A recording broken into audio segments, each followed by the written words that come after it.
என்ன ஆனந்தி சொல்ற? அன்பா இப்படி எல்லாம் சொன்னா? உன்னை பார்த்து இனிமே என் பிரச்சனையில தலையிடாதுன்னு சொன்னானா?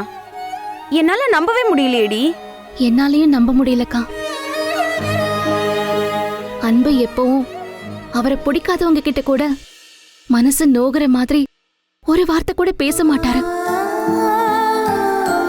அப்படிப்பட்ட அன்புதே நான் இதுவரைக்கும் பார்த்திருக்கேன். ஆனா அப்படிப்பட்ட அன்பு நேத்து வேற எதையும் மனசுல வச்சுக்கிட்டு என்கிட்ட அம்புட்டு தூரம் கண்டிப்பா நடந்துக்கிட்டாரு. என்னைய பொறுத்த வரைக்கும் அவர் பேசின வார்த்தை ஒண்ணு கூட அவர் மனசார சொன்னதில்ல. ஏதோ ஒரு காரணத்துக்காகவே அவர் என்கிட்ட இருந்து விலகி இருக்கிறாருன்னு நினைக்கிறேன். அதுக்குதான் இப்படி எல்லாம் பண்ணிக்க இருக்கிறாரு. அன்பன் ஏன் அப்படிலாம் நினைக்கணும்? அதெல்லாம் ஒண்ணும் இருக்காது. நீ ஏன் ஏதாவது கற்பனை பண்ணிக்காத ஆனந்தி? இல்ல, நான் அவரை விட்டு விலகி போகணுந்தே அவர் நினைக்கிறாரு. ஆனா இதெல்லாம் எதுக்குடி? அதுதான் எனக்கும் விளங்காம இருக்குது. நான் அவரை விட்டு விலகணும்னு இம்புட்டு தூரம் அவர் செய்யறதெல்லாம் பார்க்கும்போது அதுக்கு காரணம் என்னன்னு தெரிஞ்சுக்க எனக்கு ஆர்வம் அதிகமாகுது.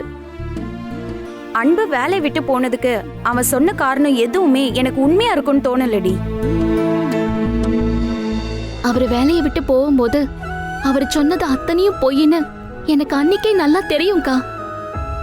ஆனா அது ஏன்னதே எனக்கு தெரியல.